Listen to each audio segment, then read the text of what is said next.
Hello दोस्तों, एक बार फिर से मैं हाजिर हूँ 27 जुलाई 2021 के डेली पीआईबी एनालिसिस के साथ। तो जितने भी पीआईबी के इंपॉर्टेंट आर्टिकल्स होंगे उनको हम इस वीडियो में कवर करेंगे। उसके अलावा ऐसे आर्टिकल्स जिनके लिए ज़्यादा एक्सप्लेनेशन की जरूरत नहीं है उनको हम करंट अफेयर्स में कवर करते हैं, आपको पता ही है। तो ये 4 आर्टिकल्स कल के करंट अफेयर्स में आ जाएंगे, बाकी सारे हमने आज की वीडियो में कवर किए हैं जो भी एग्जाम रिलेवेंट हैं। हाल ही में नरेंद्र सिंह तोमर जी द्वारा कृषि विज्ञान केंद्र पर 28th रीजनल वर्कशॉप इनॉग्रेट की गई है। कहाँ पे? एमपी छत्तीसगढ़ में। तो 28वीं रीजनल वर्कशॉप कृषि विज्ञान केंद्र के अंतर्गत इनॉग्रेट की है। किसने? नरेंद्र सिंह तोमर जी ने। देख लेते हैं क्या इशू है। नरेंद्र सिंह तोमर जी जो कि हमारे यूनियन एग्रीकल्चर मिनिस्टर हैं, उनके द्वारा मध्य प्रदेश में 28वीं रीजनल वर्कशॉप का इनॉग्रेशन किया गया है कृषि विज्ञान केंद्र के तहत। देखिए, गवर्नमेंट ऑफ इंडिया बहुत कुछ कर रही है ताकि विलेज में एग्रीकल्चर रिलेटेड इंफ्रास्ट्रक्चर बेहतर हो सके।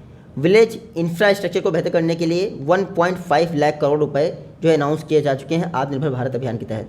इनमें से आपका 1 लाख करोड़ का तो एग्रीकल्चरल इंफ्रास्ट्रक्चर फंड ही है, आपको पता ही है।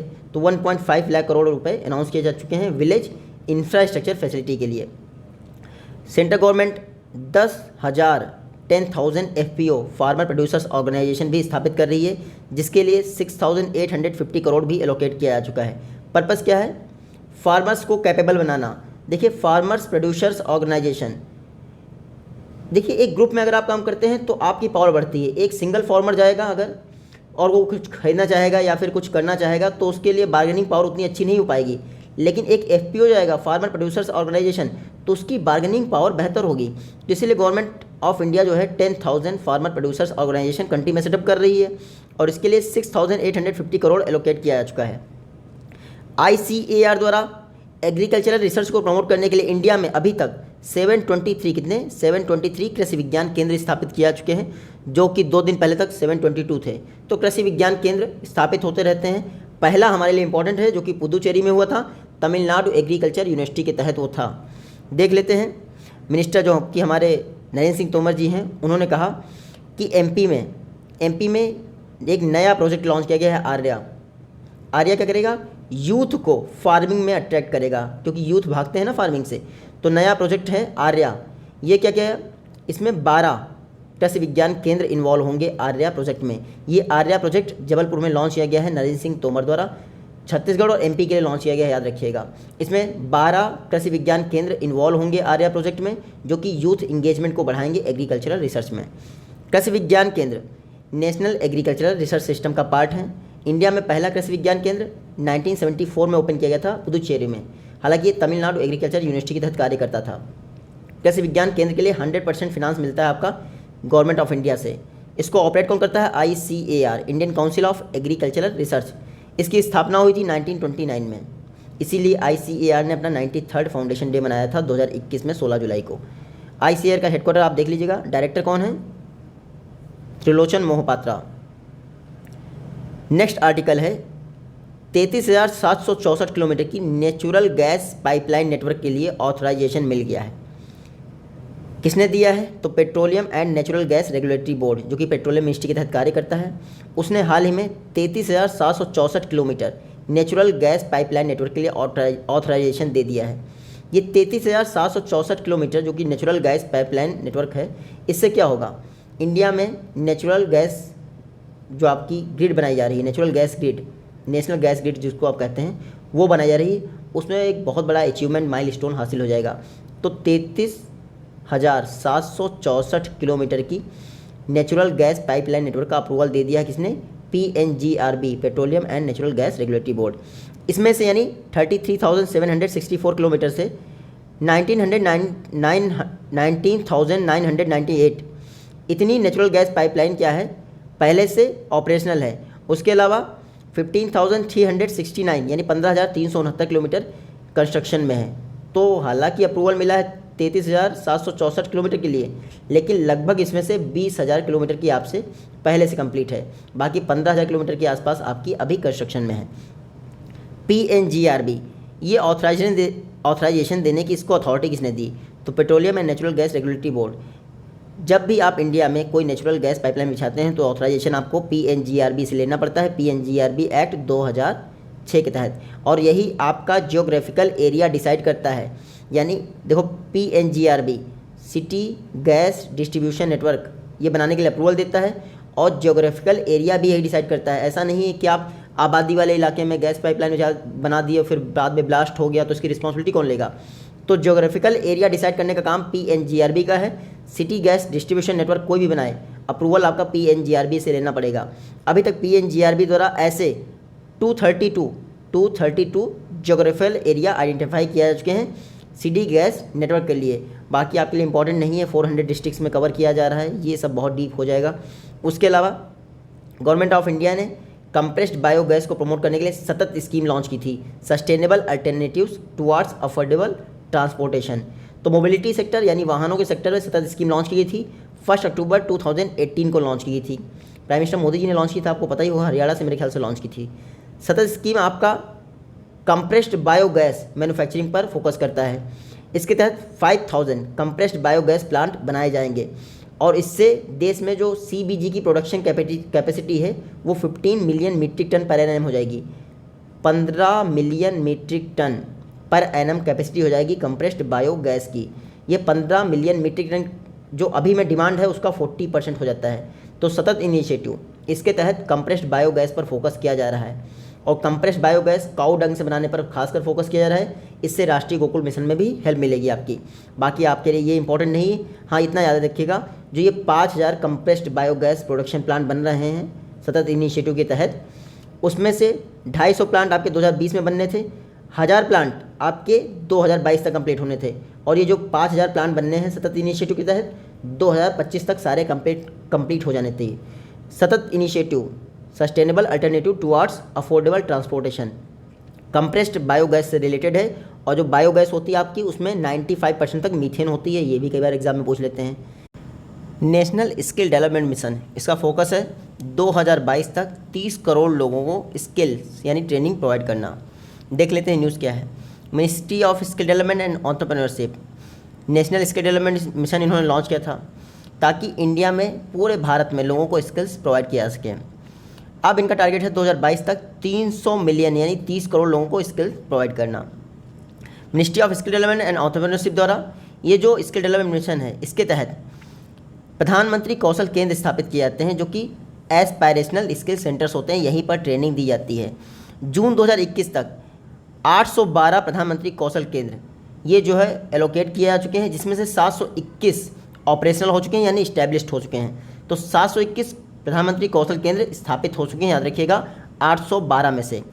प्रधानमंत्री कौशल विकास योजना के तहत शॉर्ट टर्म ट्रेनिंग प्रोवाइड की जाती है, इसमें आपका ITIs भी इन्वॉल्व रहते हैं, इंडस्ट्रियल ट्रेनिंग इंस्टीट्यूट। तो ये ट्रेनिंग सेंटर्स होते हैं जहाँ पर आपको ट्रेनिंग प्रोवाइड करनी होती है प्रधानमंत्री कौशल विकास योजना के तहत। अभी 721 प्रधानमंत्री कौशल केंद्र हैं, उनके तहत लगभग 3000 से ऊपर ट्रेनिंग सेंटर हैं जहाँ पे आपको ट्रेनिंग दी जाती है।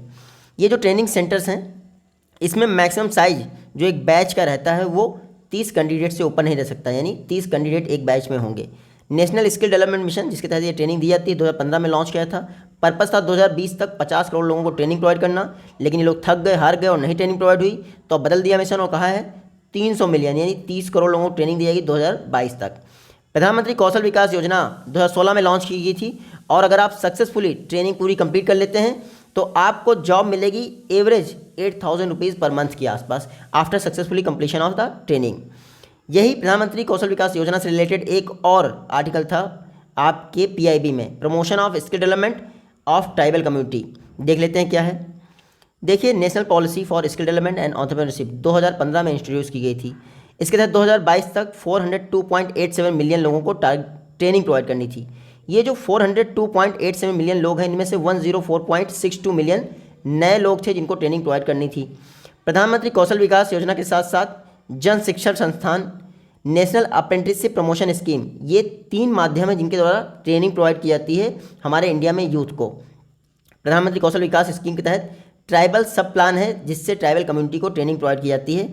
सबके तहत ये ट्राइबल कम्युनिटी को अलग अलग ट्रेनिंग प्रोवाइड की जाती है, उनका ये रेशियो बजट एलोकेशन है, लेकिन मेरे ख्याल से इतना डीप नहीं जाता है कोई भी एग्जाम में, इसलिए आप मत पढ़िए। जन शिक्षण संस्थान, अभी तक 238 जन शिक्षण संस्थान जो है हमारी कंट्री में फंक्शनल है यानी स्थापित हैं। तो 238 स्थापित थे पहले से, और इस बार का जो बजट अनाउंस हुआ 2021-22 के लिए, उसमें 75 75 नए जन शिक्षण संस्थान का अप्रूवल मिल गया। तो जो 238 प्लस 75 ये ऐड कर दीजिए, अब इतने जन शिक्षण संस्थान स्थापित कर दिए जाएंगे। प्रधानमंत्री कौशल विकास योजना, ये ट्रेनिंग सेंटर्स के द्वारा लोगों को ट्रेनिंग प्रोवाइड की जाती है और अभी तक यानी 10 जुलाई तक की बात करें तो इंडिया में 2050 ट्रेनिंग सेंटर हैं। प्रधानमंत्री कौशल विकास योजना को national skill development corporation implement करता है। जन शिक्षण संस्थान द्वारा इंप्लीमेंट किए जाते हैं। और नेशनल अप्रेंटिसशिप प्रमोशन स्कीम, इसको इंडस्ट्रीज इंप्लीमेंट करती हैं। ये नेशनल अप्रेंटिसशिप प्रमोशन स्कीम, इसमें क्या होता है, देखिए स्टाइफंड दिया जाता है आपको। सपोज करिए आपने किसी इंडस्ट्री में ज्वाइन कर लिया तो गवर्नमेंट ऑफ इंडिया आपकी सैलरी का मैक्सिमम 25% या फिर मैक्सिमम 1500 तक का स्टाइफंड देती है। और याद रखिएगा आपकी ट्रेनिंग पे जितना भी खर्च आता है उसका 75% गवर्नमेंट ऑफ इंडिया बेयर करती है आपकी ट्रेनिंग के दौरान। ये है आपका नेशनल अप्रेंटिसशिप प्रमोशन स्कीम, 2016 में लॉन्च की थी स्किल इंडिया मिशन के तहत। प्रधानमंत्री खनिज क्षेत्र कल्याण योजना, प्रधानमंत्री खनिज क्षेत्र कल्याण योजना, देखिए जहाँ पर माइनिंग होती है वहाँ के लोगों की लाइफ पर एडवर्स इम्पैक्ट पड़ता है माइनिंग के कारण, तो उनका कल्याण कैसे किया है, इसीलिए प्रधानमंत्री खनिज क्षेत्र कल्याण योजना इंप्लीमेंट की जा रही है मेरे ख्याल से 2015 से। मिनिस्ट्री ऑफ माइंस की वेबसाइट पे जो डाटा अवेलेबल है उसके तहत अब तक इंडिया के 22 राज्यों के 600 यानी 600 डिस्ट्रिक्ट्स में डिस्ट्रिक्ट मिनरल फाउंडेशन स्थापित किया जा चुका है। डिस्ट्रिक्ट मिनरल फाउंडेशन प्रधानमंत्री खनिज क्षेत्र कल्याण योजना के तहत स्थापित किया जाता है। Mines and minerals amendment act 2021 के तहत ये डिस्ट्रिक्ट मिनरल फाउंडेशन के लिए गाइडलाइंस कौन जारी करता है, सेंट्रल गवर्नमेंट, और स्टेट गवर्नमेंट उसको इंप्लीमेंट करती है। प्रधानमंत्री खनिज क्षेत्र कल्याण योजना 2015 में लॉन्च की थी। पर्पज़ क्या था, माइनिंग के कारण जो लोकल कम्युनिटी होती है उसकी लाइफ पर, सोशो इकोनॉमिक कंडीशन पर जो भी इम्पैक्ट पड़ता है उसको कैसे मिनिमाइज़ किया जा सकता है, इसके लिए प्रधानमंत्री खनिज क्षेत्र कल्याण योजना लॉन्च की थी। इसको डिस्ट्रिक्ट मिनरल फाउंडेशन द्वारा इंप्लीमेंट किया जाता है। मिनिस्ट्री ऑफ माइंस के तहत ये स्कीम रन की जाती है। डिस्ट्रिक्ट मिनरल फाउंडेशन एक ट्रस्ट है जो कि MMDRA एक्ट यानी mines and minerals amendment act 2015 के तहत स्थापित किया गया था, नॉन प्रॉफिट बॉडी है। डिस्ट्रिक्ट मिनरल फाउंडेशन, अब इसके पास खुद का तो पैसा होता नहीं है तो क्या करती है, ऐसे माइनर्स यानी जो माइनिंग कर रहे हैं उनके रॉयल्टी का 30% डिस्ट्रिक्ट मिनरल फाउंडेशन के पास जाता है। और अगर वो माइनिंग 12 जनवरी 2015 के बाद कर रहे हैं तो उनकी रॉयल्टी का 10% डिस्ट्रिक्ट मिनरल फाउंडेशन ले लेता है। और जो भी फंड इसके पास इकट्ठा होता है डिस्ट्रिक्ट मिनरल फाउंडेशन के पास, उसको प्रधानमंत्री खनिज क्षेत्र कल्याण योजना के तहत 60% फंड जो होता है वो हाई प्रायोरिटी एरिया पर, जैसे drinking water supply, health care, sanitation, education, skill development, इन क्षेत्रों पर खर्च करता है। और उसके अलावा 40% infrastructure development, irrigation, energy, water से डेवलपमेंट, इन पर खर्च करता है। तो डिस्ट्रिक्ट मिनरल फाउंडेशन प्रधानमंत्री खनिज क्षेत्र कल्याण योजना के तहत स्थापित किया गया है। जो भी रॉयल्टी आती है माइनर्स से उसका 60% सोशो इकोनॉमिक कंडीशन पर खर्च करता है और 40% इंफ्रास्ट्रक्चर पर। याद रखिएगा अब तक 600 डिस्ट्रिक्ट मिनरल फाउंडेशन स्थापित किया चुके हैं हमारे देश में। नेक्स्ट क्वेश्चन है, नेक्स्ट आर्टिकल है अटल भूजल योजना। अटल भूजल योजना तो हम लोगों को पता ही है, वर्ल्ड बैंक एडेड स्कीम है। अटल भूजल योजना देखिए 6000 करोड़ का एलोकेशन किया गया था, जिसमें वर्ल्ड बैंक आपका 3000 करोड़ यानी 50% अमाउंट देता है। अटल भूजल योजना जैसे नाम से ही स्पष्ट है, अटल भूजल योजना मतलब ग्राउंड वाटर रिजुवनेशन पर काम करती है। तो 7 राज्यों में इंप्लीमेंट की जा रही, 7 राज्यों का आपको नाम पता होना चाहिए, गुजरात, हरियाणा, कर्नाटक, MP, महाराष्ट्र, राजस्थान और UP। ये 7 राज्य हैं जहाँ पर अटल भूजल योजना आपकी इंप्लीमेंट की जा रही है। ये देख लीजिए 5 वर्षों के लिए स्कीम है, 6000 करोड़, जिसमें वर्ल्ड बैंक आपका 50% देता है। 2020 से 25 तक इंप्लीमेंट की जा रही 7 स्टेट्स में। इससे क्या होगा, लगभग 8350 ग्राम पंचायतों को फ़ायदा मिलेगा। 78 डिस्ट्रिक्ट्स हैं, याद रखिएगा। अटल भूजल योजना के 2 कंपोनेंट हैं, पहला तो कैपेसिटी बिल्डिंग कंपोनेंट, दूसरा इंसेंटिव कंपोनेंट। यानी पहले बात तो आपकी कैपेसिटी बिल्डिंग करेंगे, दूसरा अगर आपने बेहतर काम किया तो आपको इंसेंटिव भी प्रोवाइड किया जाएगा। बजटरी एलोकेशन देख लीजिए 7 राज्यों के लिए, 2020-21 के लिए हमारे लिए इंपॉर्टेंट नहीं है, लेकिन 21-22 के लिए कितना बजटरी एलोकेशन हुआ है 7 राज्यों के लिए, तो 307 करोड़, कितना 307 करोड़ अलाउ हुआ है अटल भूजल योजना के लिए 2021-22 के लिए। इस 307 करोड़ में से सबसे ज़्यादा किसको मिला है, राजस्थान को मिला है 10.36, कितना राजस्थान को सबसे ज़्यादा मिला है। और अभी तक यानी 22 जुलाई तक राजस्थान 10.36 करोड़ का खर्चा भी कर चुका है।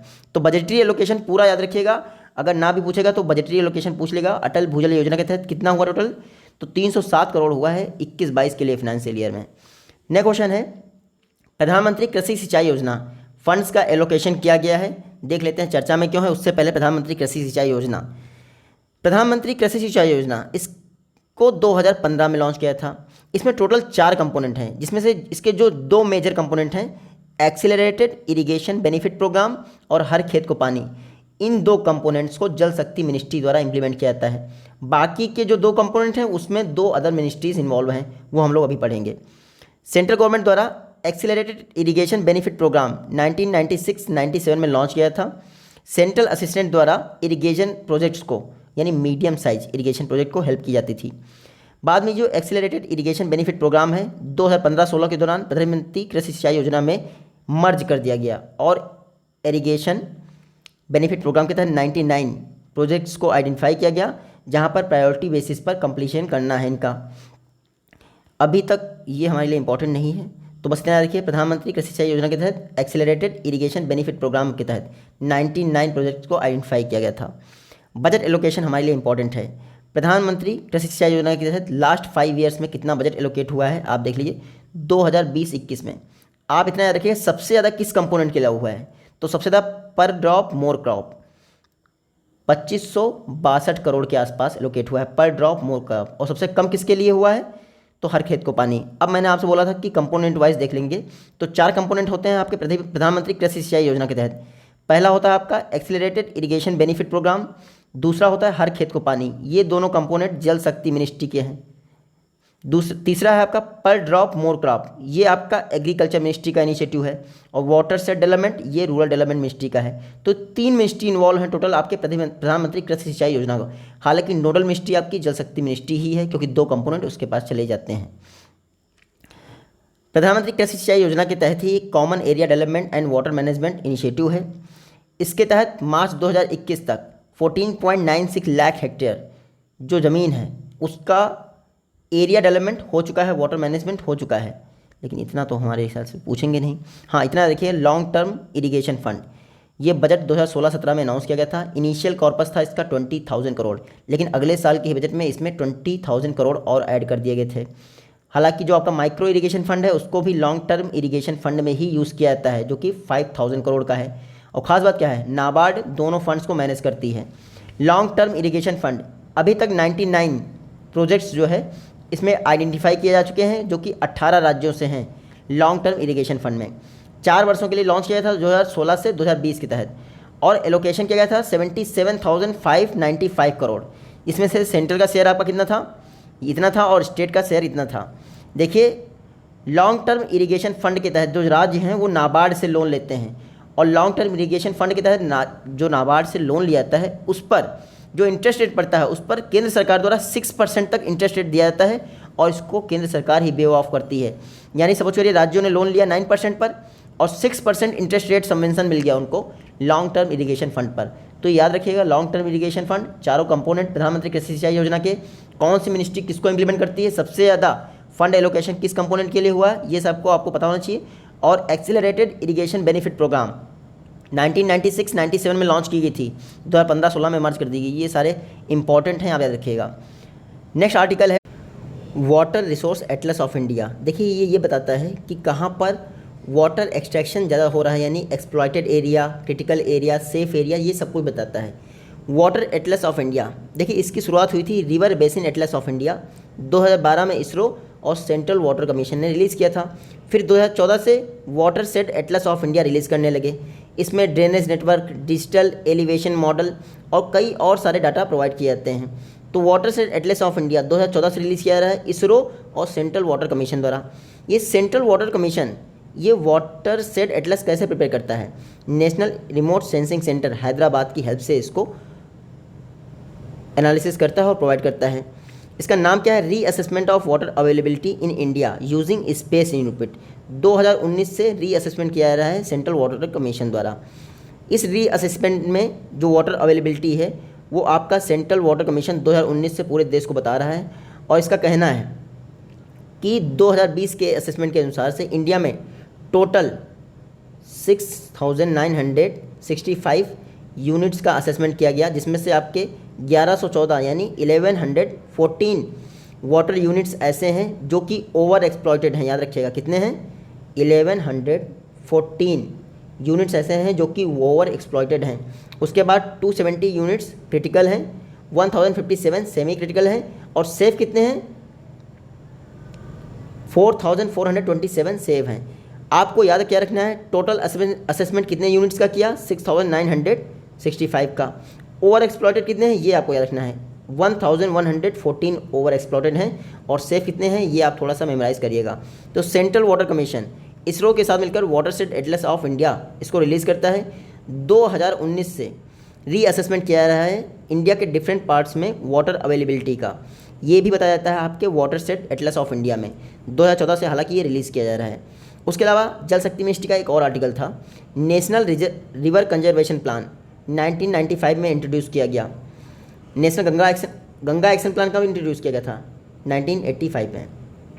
देखिए इसमें कुछ ज़्यादा खास इंपॉर्टेंट नहीं, बस इन्हें रखिए CPCB central pollution control board 2018 में इन्होंने ये कहा कि 323 नदियों के 351 यानी 323 रिवर्स के 351 जो रिवर स्ट्रेचेज हैं वो काफ़ी ज़्यादा पोल्यूटेड हैं, उनकी बायोकेमिकल ऑक्सीजन डिमांड बहुत बढ़ गई है। बायोकेमिकल ऑक्सीजन डिमांड अगर बढ़ती है तो इसका मतलब नदी पोल्यूटेड है, और ये डिमांड जितनी कम होगी उतना ही अच्छा रहेगा, यानी नदी कम पोल्यूटेड रहेगी।